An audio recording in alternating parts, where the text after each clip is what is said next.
Hello, and thank you for joining us this evening. I'm your host, Keanne Armstrong, with a live special edition of Being Well.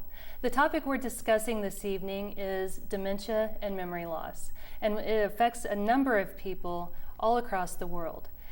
We've teamed up with Sarah Bush Lincoln to provide this program for you tonight, and we have some special guests in the studio. We have Dr. Fatima Allow, a neurologist with Sarah Bush Lincoln, and we also have Diane Snow, a licensed clinical social worker, also with Sarah Bush Lincoln. Thank you so much for joining us this evening. Thank you for having us. Thank you. So for the next hour, we will be taking your calls live. We have phone operators standing by. The number is 1-877-727-9348. And if you have questions or concerns about dementia, memory loss, or any of the subjects that fall under that umbrella, please give us a call and the operators will send your message down to me and I'll ask one of our guests in the studio. So you won't be on air live tonight if that's a hesitation for calling in. I'll get your message and I'll ask the question for you. So we'll go ahead and get started. And Dr. Allow, I think what I want you to do is open up the topic and tell us what is dementia. Well, basically dementia is a very broad concept. It is a concept of cognitive decline. Cognitive means memory, language, the things that you can do in your house, and basically it is a decrease of functioning in a person. When you have decrease of functioning because of cognitive problems, then we call it dementia. Now, this is not about dementia only, this is also memory loss, and it is important to know that people with memory loss can come in all ages. Right. It can be related to medications, it can be related to traumatic brain injury or an accident, or it can be related to mental retardation or cognitively challenged, as we call it now. So it really depends. It is a very, very, very broad spectrum. People think usually when I get called because of dementia, people think Alzheimer's disease all of the sudden. Yeah, And because that's a topic that most people mention. And it is, Alzheimer's disease is the most common cause of dementia, but it is not the only one. And that's why we're here today, because we want to bring to the community the possibility to know about the causes of dementia and what types of dementia. Exactly. So speaking of the types of dementia, you mentioned Alzheimer's. So what other types are there, and how do you know the difference between one versus another? Well, I'm not going to give you my tips, but no, I'm kidding. The main thing is the symptoms, and the symptoms are going to lead you where to go and how to treat the person. The main concept is it treatable or non-treatable? Is it a dementia that can be treated and cured, or is it a dementia that is progressive, that can be treated, but you know that it's going to deteriorate the person? So there's some types of dementia that are treatable. Let's say a person that has thyroid disease, either hypothyroidism or hyperthyroidism, high or low thyroid. They could have memory problems. A person that had an accident and has a head concussion, they can have memory problems, they can have language impairment. A person that is on a medication, and that's very common, person that is on medication and get problems finding words, get problems like fogging, as we call it. Yeah. They could have memory problems, they don't know it. We could think that they have dementia, but if we take the medication away, maybe the patient can recover. Okay. Now, there's another big umbrella, and that's where Diane starts, is that when this problem is progressive. And when this problem is progressive, then we call it dementias, and in that aspect we have Alzheimer's disease, that is the most common one. Alzheimer's disease affects 14% of people more than 70 years old. Okay. So that's a lot. It is a lot. That's like 5 million. Yes. That's a Wow. lot. Yes. 5 million. Then you have dementia because of Parkinson's disease. that starts slow, but then at the end of the Parkinson's disease, then they can develop it. Okay. There is dementia, what is called dementia of Lewy body, and I'm getting too deep right now, but it's a type of dementia. There's a dementia that affects only language. Huh. And then the person is cognitive, like memory-wise, he doesn't have any memory problems, but then the person cannot talk. They cannot express. They have a lot of problems expressing themselves and comprehending what the other person is going to say. Okay. And then there is a type of dementia that begins with a lot of aggression.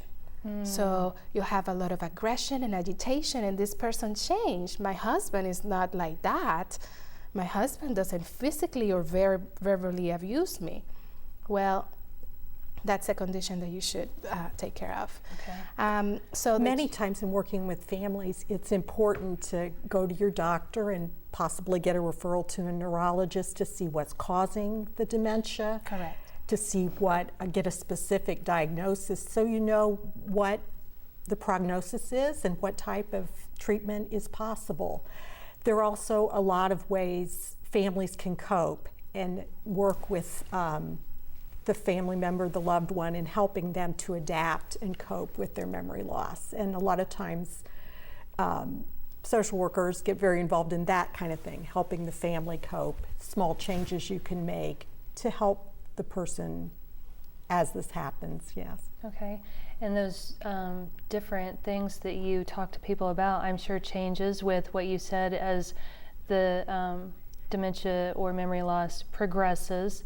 And so they stay in touch with a social worker to continue getting those resources and those different types of advice on and what do I do, because things continually change. Things do change. At the beginning, the memory losses may be somewhat mild and the person may be able to stay at home with some additional help and resources, but if things progress, then there are other things that need to be looked at as a family. Okay. Yeah. All right. Now we are here to take your questions live in the studio. If you have just joined us, we have Dr. Allow and Diane Snow from Sarah Bush Lincoln. We're talking about dementia and memory loss.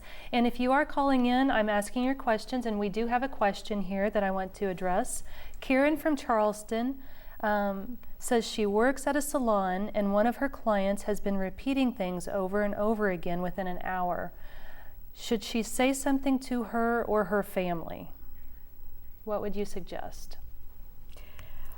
Well, maybe yes, especially if she's close to this person. It would be good to tactfully talk to her and see if she's aware of this, if she's asked her doctor about this, and because she may not be aware of it or she may be aware of it. Okay.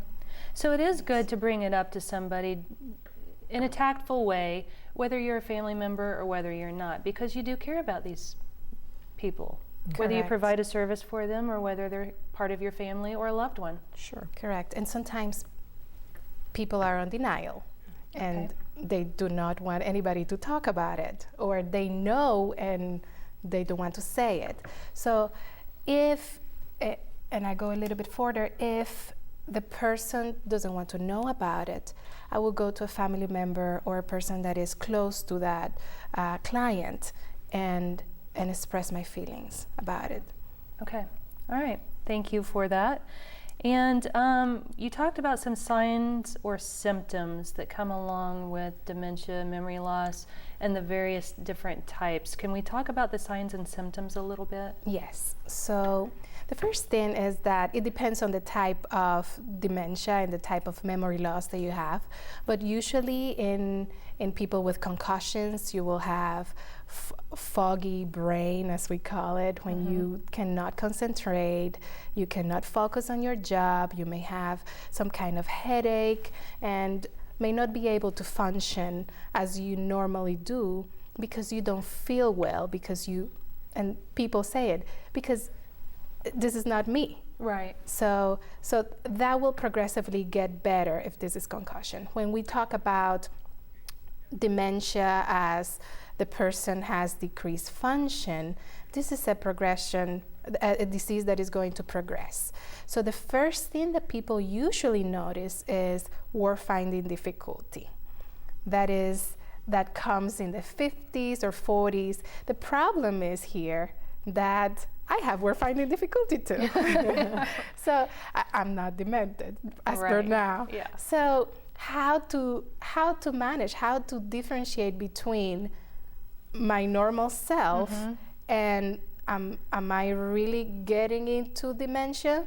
Exactly. So I said it in the beginning, function is the main thing. If you still pay your bills, if you can manage to plan a vacation, to plan anything, like any different topics in your house, if you are able to plan your meals, to do your grocery shopping, then you're able to function. Okay. Now when you start to lose your keys, and everybody loses their keys. That is not a problem with that. That happens a lot.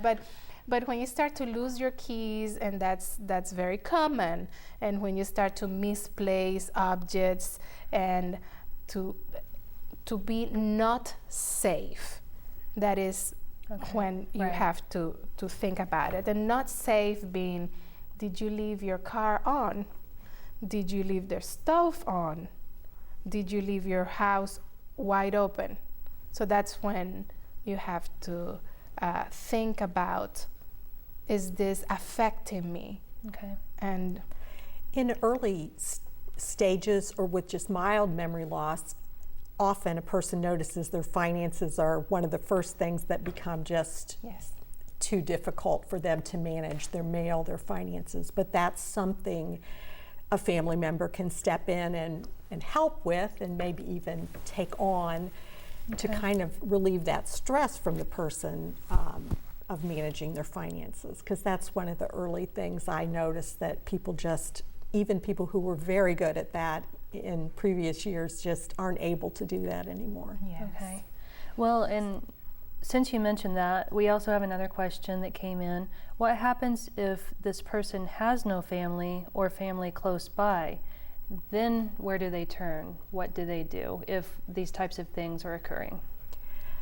Well, people, I think it's very good advice for people when they're younger and healthier, if you don't have any family nearby, to ask someone to be aware of things for you, to help you. It's important to pick a healthcare power of attorney when your mind is good, and you choose somebody and put that in writing, that this person is who I want to help me make medical decisions if I can't do that any longer. Okay. Most hospitals and doctors have those forms to do, and it just needs a witness. It doesn't need to, it's not a complicated thing, but it's very important to put that in writing, to pick that person while you're sharp and aware, because if you reach the point where you're not, you can no longer are mentally capable of signing papers. So. And sometimes doctors, let's say for me, they send referrals with patients that don't have any family people around them. So what they do basically is that I see the patient, I diagnose them with dementia, and then all of a sudden I don't have anybody to tell them. So what we do is that we go to Diane, okay, all right. and we go to the social worker, and they take care of the patient's needs.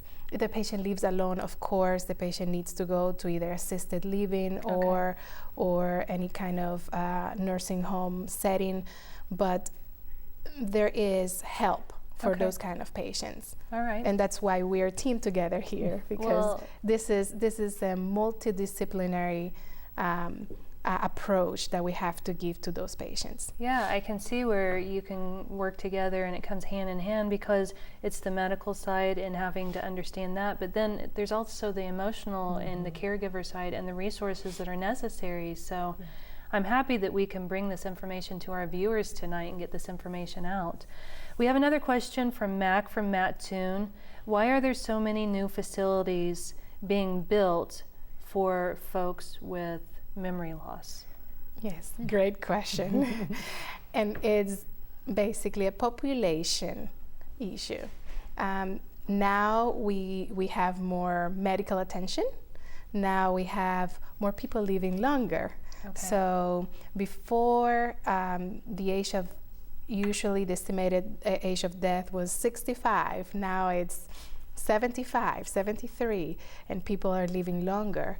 So with people living longer, there's more dementia going on, there's more degenerative conditions going on, and then that's a demand that we have And a lot of in those this population. memory care facilities are really geared for that. You know, they have activities, and they're all set up just for people with memory loss. And so Okay. it's It's a safe environment. It's a safe environment, and if you could go and look at one and just see what you think, if that would fit the needs of your loved one, because they are really designed for that population. Okay. Max from Arthur, is there a genetic component to dementia? And also, if grandparents have it, can it be passed to their children? Yes, I don't like to talk too much about that because there are people who have, let's say, Alzheimer's dementia that is genetic, and they will pass it from generation to generation, and it depends, sometimes can skip generations, but most of it is what we call idiopathic, which means that we do not know. And the main thing is that people should not live their lives thinking, am I going to have dementia? Am I going to develop dementia? We should live our lives thinking, let's live life to the fullest. Right. Let's live our lives well. Let's do and make our dreams come true. Not think at age 65 I'm going to retire and I'm going to develop dementia, because that may be not the case. There are genetic components, especially for Alzheimer's disease, for dementia. Usually, if there is a component, you will notice it with the family history, and they will let you know. My grandfather, my father, my aunt, they all have it. And Okay. yes. All right. Linda from Effingham called, and she has a question about, is dementia a disease or a condition, and is there medicine that can slow or reverse it? Yes, and we can talk about it in broad here, but it is a disease. Okay. It is a disease of the brain. There is accumulation of what we call, I'm going to call it junk in the brain that doesn't let one cell communicate to another. Okay. And when you don't have that communication, then it is going to be very difficult for you to talk. It is going to be very difficult for you to know, am I going to dress well? Is this to put on my shoulders? Are my pants to put on my head or on my legs? So there is a difficulty with communication. Okay. So it is a disease. And is there medicine that can slow or reverse it? Well, and it depends on what type of dementia. Right. And let's say there is a type of dementia that is caused by an infection, Oh, okay. like Lyme's disease. So if I give antibiotics because Lyme's disease is an infection, then the person should get better. So that's a So cure. it's dependent on So what it depends. Okay. Let's say with Parkinson's disease, usually there are 2 or 3 types of medications that we can use. Okay. For dementia, there are 5 medications that we can use. There is a very promising medication coming in a few years Okay. that we just heard about, and it's an infusion. It's like it's a type of, I would call it like a chemotherapy, but it's an infusion, and that junk that I told you that is in the brain, that washes it out. So that's great. That's that's great, good news. great Very news. exciting, yeah. That's very exciting. It's all it's in baby steps, but Yes. that is something that we look forward to. Good. That's good to know. Mhm. So this junk that you're talking about, is that what people refer to as brain plaque? Because I've heard Yes, that before plaques and too. neurofibrillary tangles, but I didn't want to say that. Okay. But we hear like- that, you know, Yes. people say something Yes. about brain plaque, and I'm thinking, Yes. well, what are they talking about? So it's what yeah, you just that's, explained. Yeah, exactly. Okay. All right. Let's see. We have a question from Brett from Neoga. Is it possible for young people to suffer from dementia? Yes, and it depends on the type of it. There are degenerative conditions that can be genetic most of the time, that can cause a person at younger age to develop memory problems. There is a condition called Huntington's disease that is basically psychiatric and dementia, and also movements like chorea. It's called chorea. That is like if you will be slow dancing movements, and that causes dementia. Usually by age 50, the person progresses to a severe dementia. There are types of Alzheimer's and types of Parkinson's disease that can occur in younger people, and those are usually genetic. And of course, the boom right now, it's traumatic brain injury, especially in people who have a lot of concussions, like football players. And we hear about that a lot. Yes, and that can cause dementia at young age. Okay. So, Diane, do you work with some folks who may be parents of children who have had concussions or are seeking, you know, like there's memory loss happening here. What do I do? Where do I turn? What do you? Well, and a lot of young people, if they've been in a very bad motor vehicle accident, ATV accident, motorcycle accident, sports injury, all these things can have serious effects on memory in much younger people. And it's a very big thing to cope with for a family, as you can imagine. Well, yeah, as a parent, I can imagine what that would be like to have, you know, one of your children or child suffer something like that. And so what do you say to those folks? Well, I think we like to come alongside people, hear their story, hear what their concerns are, and just try to work with them each step of the way to help them as they plan for this new future, and just try to look at the practical ways that we can help. As well as just listening to the grief and loss that something like this causes.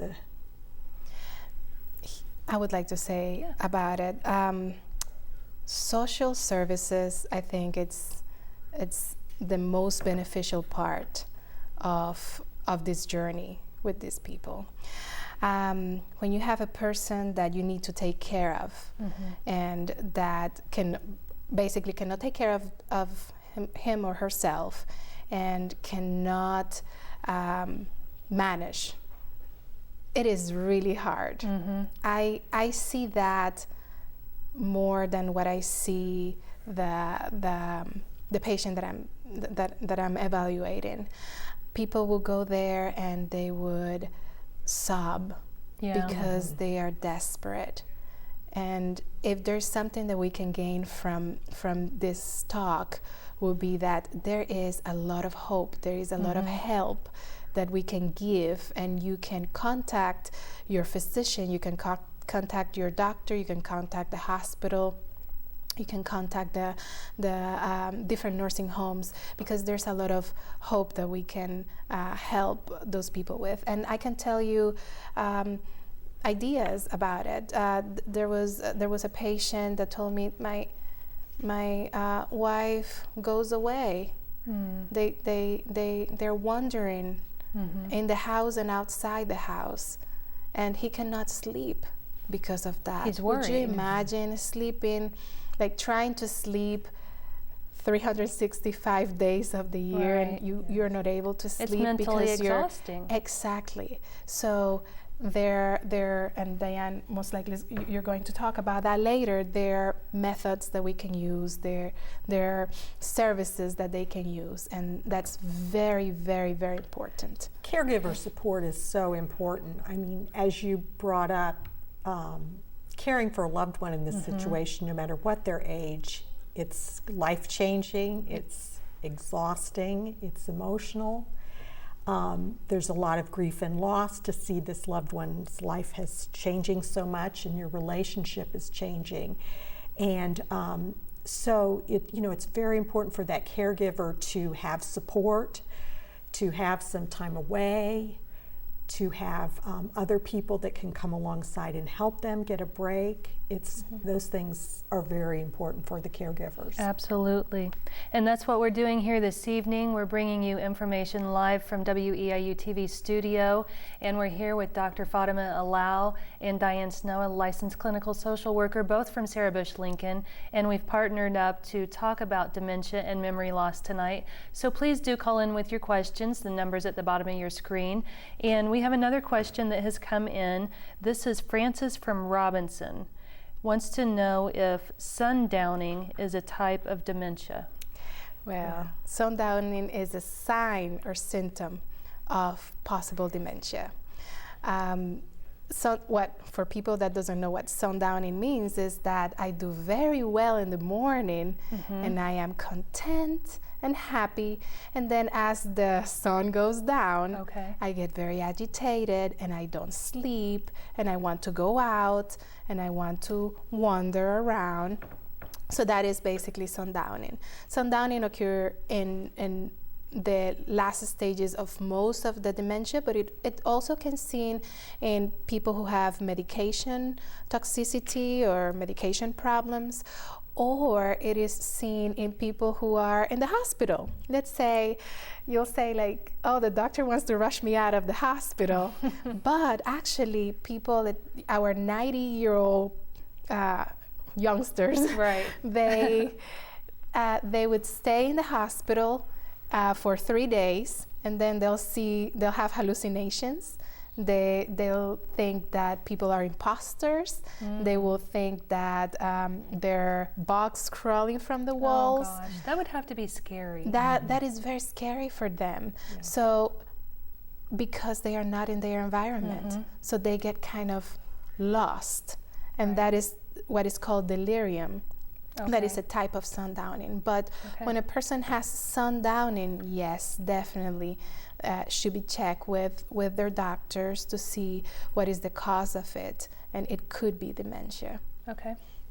All right, thank you. We have another question from Jesse from Mattoon. Kids that get concussions playing sports, as we talked about earlier, at a young age, are they more apt to get dementia as they get older? It depends. Of course, there's going to be what is called traumatic encephalopathy, and there are plaques associated with that. Those are the same plaques that are seen in Alzheimer's, and anybody that saw a movie called Concussion can figure it out. But that is seen in repeated head trauma. If you have a concussion once, I wouldn't think that you will develop that. But if you have multiple concussions, of course you're at higher risk of having memory problems in the future. Okay. All right, thank you. Bob from Charleston, are there certain types of dementia associated with aggressive behavior? Yes. Yeah, that can be a symptom with depression, and very difficult for families to handle when that happens. And you may want to speak to this too, about just how you deal with that. Yes. Sure. The main thing is that we want, of course, agitation, aggression, behavioral changes. That could be a sign of a type of dementia, but at the end, with moderate or severe dementia, you could potentially have those kind of things. Why? Because I'm frustrated too. As a patient who has dementia, I do not want to have dementia, first of all, and then you are not letting me do what I would like to do. I want to go out and you don't let me. Right. There's another thing that they detach the emotional part from the familiar phase. So let's say my husband, and I don't have any emotions with that phase, but I know that phase is my husband. Mm-hmm. So that's called Capgras syndrome. And when he comes to approach me, I'll say like, step up. You're an imposter. Mm-hmm. You're not my husband. Right. Because I don't have that communication in my brain, and I cannot put it together. So that right there is going to make me feel very agitated. Yeah. So what to do in those cases is, the main idea is behavioral. So I want to tell you or to make you feel safe. Mm-hmm. I want you to kind of figure it out on your own in a safe place, but I would limit the amount of medication for that. Okay. I think it's important for families to remember this is probably not willful or manipulative. This is part of the disease. Correct. Not take it personally, to be safe, to put away any kind of anything in the house that would be a risk to the patient or to others. Get those things out of sight.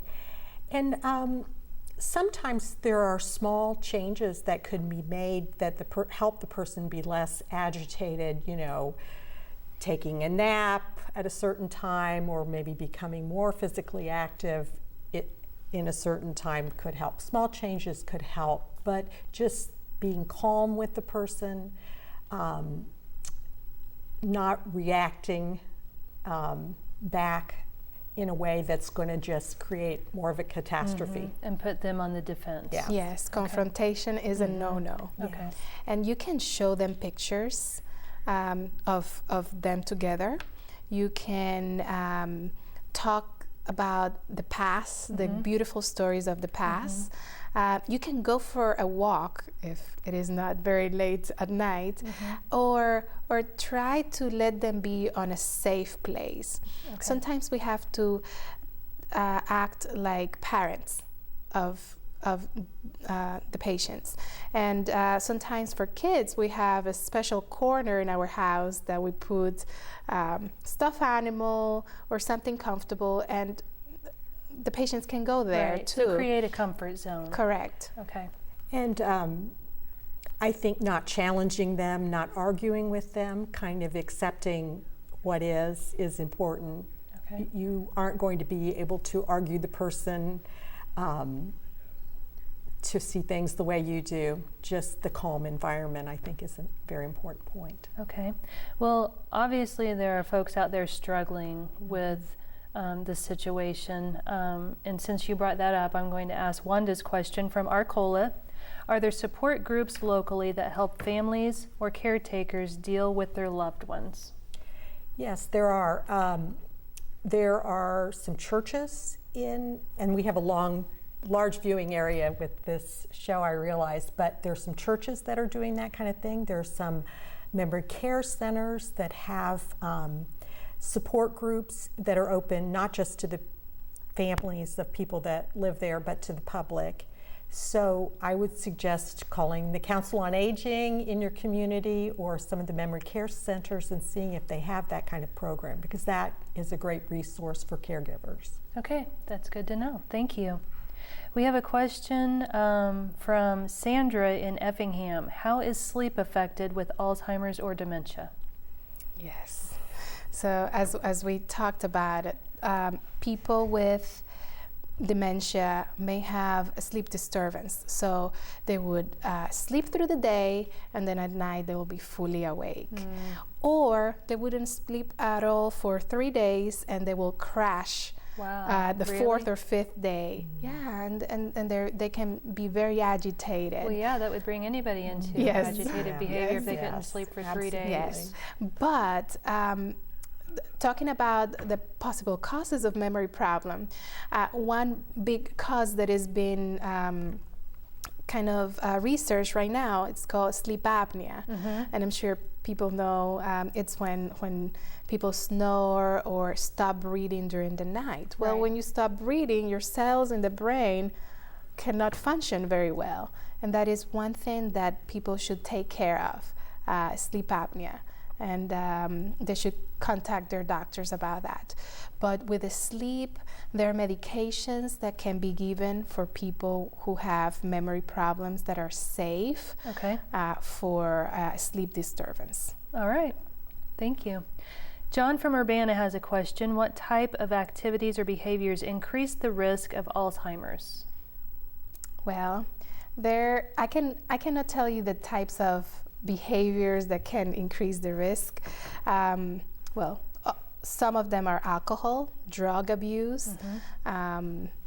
There are, the main one is sedentary life. You have to think about the evolution.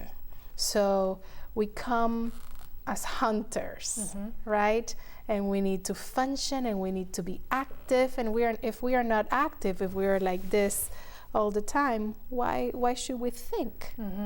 So the more exercise you do, then the better probability of not developing memory problems you have. And this is talking about Alzheimer's in this case. Okay.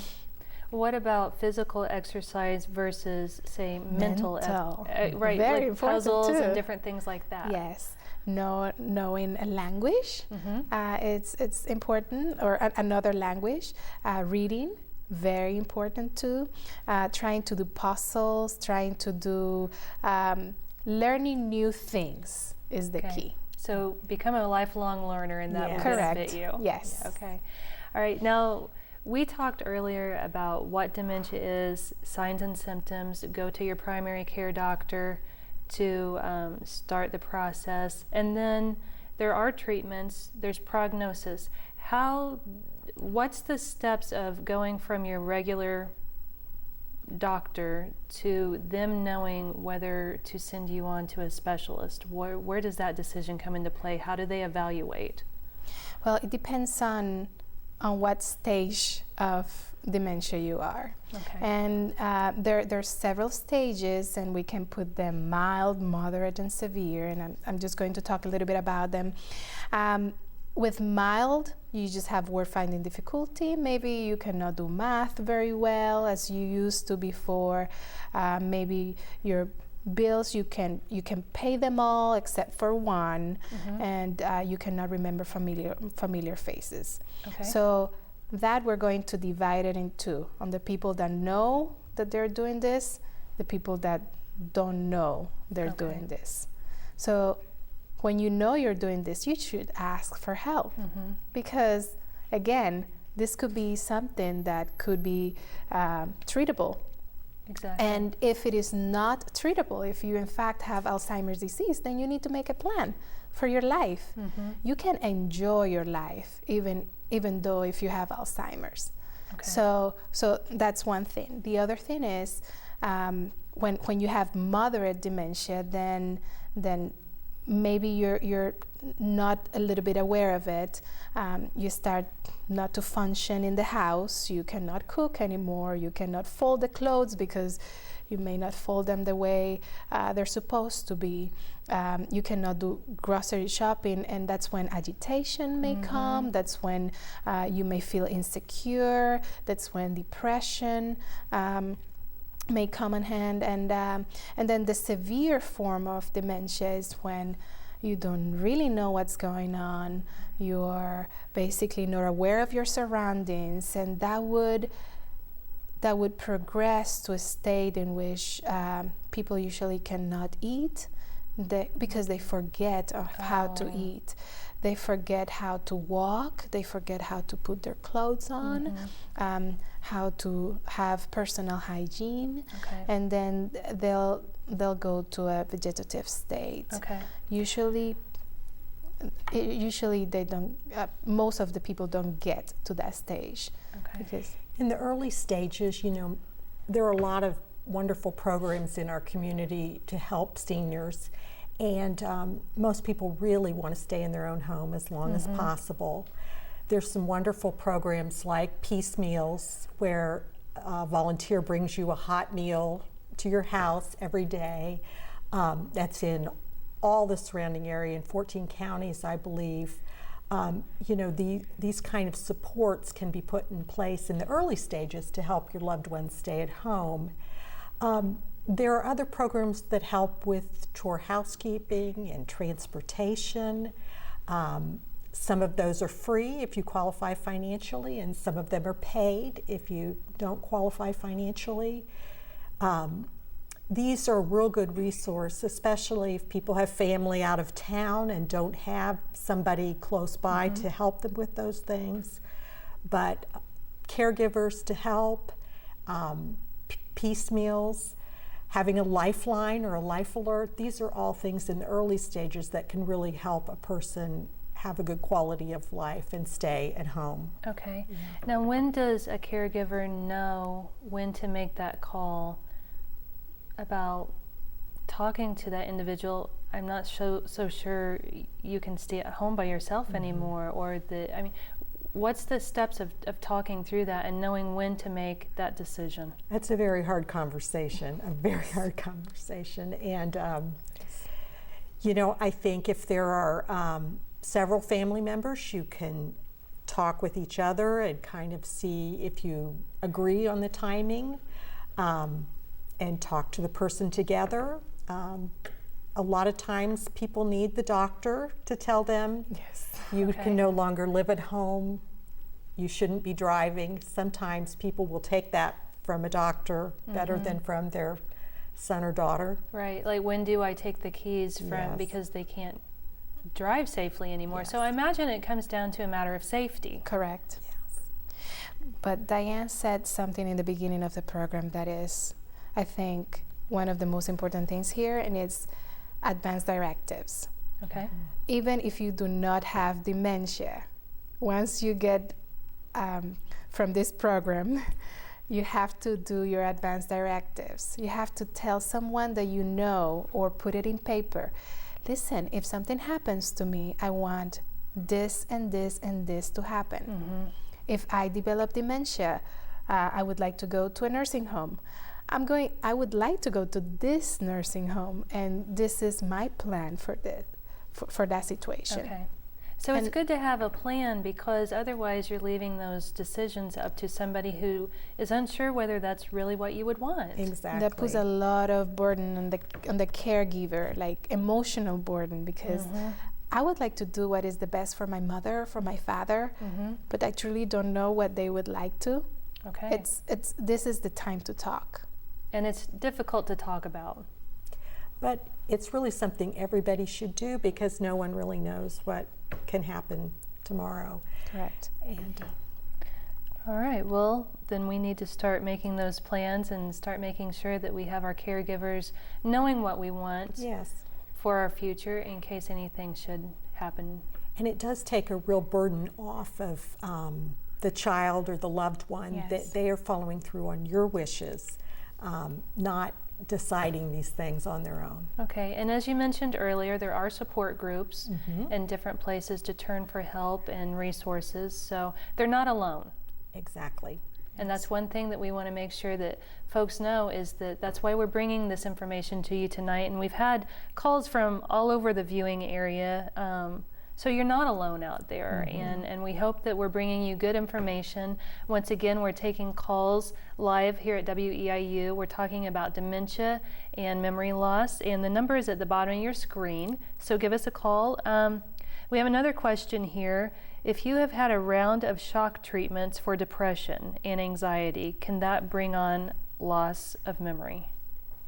I don't think so. Okay. I think that that's one of the best treatments for depression, and you may have loss of memory in that time, at that time of that round of treatment, but after that, there's no problem. Okay, that's good news. Yes. Yeah. Something that we haven't talked about yet is prevention, except for the exercise. Is there anything outside of exercise both physical and mental, that folks can do to try to prevent Yes. dementia, memory loss, or these different types of things that fall under the umbrella? Yes. Let's say blood pressure modification, diabetes control, basically diet and exercise. Yes. If your belly fat is a little bit big, that's a little bit of risk for memory problems. So you should take care of that. And then basically things of life. Let's say if you don't read, it's better if you can read. Those kind of things, and check with your doctor. Okay. Do your annual physical with your doctor, that they can do some labs and figure out if there are any vitamins that are you're deficient that can produce that. One topic that I would like to talk about is there is a kind of dementia that starts with people with depression. Okay. So people with depression can have what is called pseudodementia. And pseudodementia, pseudo is basically false. So it's false dementia Okay. that comes because the person is so depressed that doesn't want to eat, doesn't want to do anything. So they are just there, they cannot function. Once the dementia is treated, then the person is able to live a full life. Okay. All right. Thank you for that. Jane from Arthur, how many stages are there for dementia, and how long does each stage last? And I'm That's certain you're going to say it depends. Well, yes. There are 7 stages of Alzheimer's, and that's how we go to basically.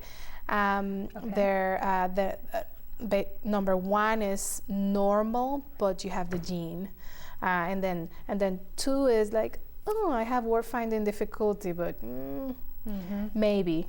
Number 3 is your family members may notice a little bit. Okay. Number 4 is I have difficulty with familiar faces. I struggle to do the bills. And then I am noticing that I cannot deal with the daily function. Okay. 5 is when we have moderate, like mild to moderate what is called mild to moderate Alzheimer's, and that's you cannot do arithmetic, you have poor hygiene, of course, all what we said, family faces, difficulty, you can leave the stove on, and like, I don't care, it doesn't matter, I leave the stove on, it's fine. No, it's not fine. It is not fine. I get lost in familiar environment. Then stage 6, it's when you don't know what's going on, or start not to know what is going on, and that's most of the time that's when people transfer from living independently to a nursing home. Okay. And then stage 7 is, as I said, is a stage where very poor appetite, not able to eat, not able to swallow, not able to walk, and then they go to the vegetative state. Again, it's going to depend, because some people would stay in a stage 3 or 4 for the longest, and then they will rapidly decline, or some people will go, you won't even know that they were in stage 4, and then they'll go to stage 5 and 6 and live forever there. One thing is that people usually don't get to stage 7, because by the time the disease is going to progress there, most likely they're going to die from other conditions. Okay. And that was a question we had earlier, is dementia fatal? Oof. It can be, yes. Yes, it can be fatal, but most of the time people pass away because of other problems. Let's say pneumonia, because I cannot swallow very well, so I'm going to have pneumonia. Seizures are very common in Alzheimer's disease, so they can have seizures. They can fall because they don't know how to walk. So there may be it's other going things to that depend. contribute. Alzheimer's is going to lead you to the cause of death, but it's not the main issue. Okay. All right. Diane, what, there's a question from John from Mattoon.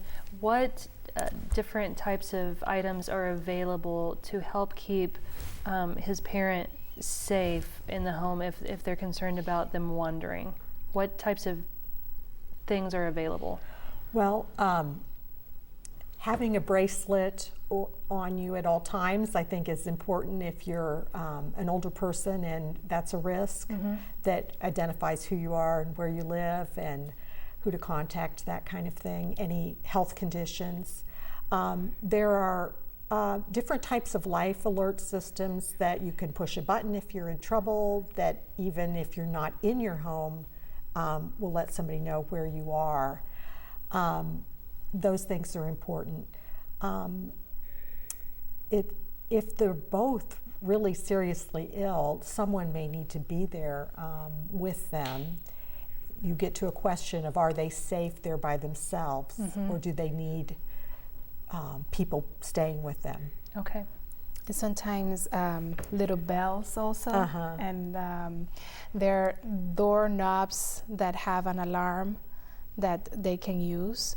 And I usually tell my patients a wind chime that you can put on top of the door, and then you can hear when they go away. Okay. Sometimes people may do those ring bells, and they can put them on the patient's bracelets, and they'll know where they are in the house. Okay. All right. Thank you. Chad from Montrose has a question that it's coming across sad to me. Oh. Says it seems like he's struggling. Says his father has Alzheimer's and does not recognize the family. Do you think there is still a spirit of their old self underneath all of their memory loss? Very hard. Yes. So Diane, what would you? I think so, yes, that spirit is always there in some way. They've certainly changed a lot, but just trying to continue to relate to that sense of who they always have been, I think, is important. And trying to treat them as the same person with the same absolutely. Respect. Yeah. Treating people with respect, I think, is so important, and that it may seem like their behavior is regressing, but you have to remember this is an adult, and they would like to be treated with respect, and that's very important. Okay. Yes, I have family members that passed from Alzheimer's, and there was always something there that make us think that yes, there's a light there, and even though it's sad, and we would like our family members, our loved ones, to be with us, I think most likely they're lost in their minds too, and they would like to give you a hug and to respect you and to love you by how you are, and the most important thing is to treat them as if they were there, even though their minds are not there. The mind is not the soul, and their soul is still there. A good thing to remember. Yes. Yes. Okay.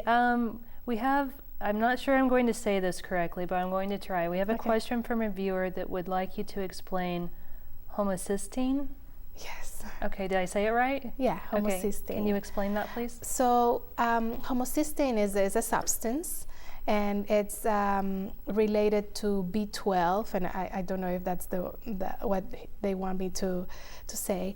And when homocysteine is impaired in the brain, it can cause memory problems. Okay. Now, the way that we usually see that is with B12 deficiency. B12 is a vitamin, and homocysteine and folate, they act all together in the same process in the brain. And when you do not have homocysteine and B12 and folate in the brain, then all the levels of functioning in the brain decrease, and that can mimic a dementia if Okay. not treated. All right. The thank other you. thing with homocysteine is that if you check on the blood and it's abnormal, you can have high risk of having a stroke.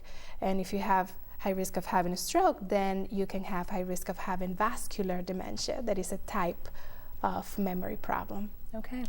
We just have about a minute left, so I'm going to ask you both for short final thoughts to leave with our viewers tonight. So, Dr. Allow? Yes, basically that the patient and the caregivers are very important to us, that they should reach out to the services that we have. And as I said, the mind is not the soul, and you have to live your life to the fullest. Okay. With dementia, without dementia. Life to the fullest. Life to the fullest. Thank you. And Diane? Yes, and they're just families going through this kind of illness need a lot of support, and we have a lot of good resources in our community, a lot of good people there to help you get through this, and just to take advantage of that, to see your doctor if you have concerns, and maybe get a referral for neurologist evaluation. All those things are very important. Thank you. Thank you to both of you, Dr. Allow and Diane Snow, both from Sarah Bush Lincoln. We want to thank Sarah Bush Lincoln Hospital as well for partnering up with WEIU to bring you this special live edition of Dementia and Memory Loss on Being Well. We would invite you to check out our YouTube channel as well. We will be posting this episode online, so please do share that and please tune in. And thank you to our viewers for calling in with your questions tonight. We tried to get to all of them, and if we didn't get to all of them, we apologize. But we want to thank you, and thank you for watching.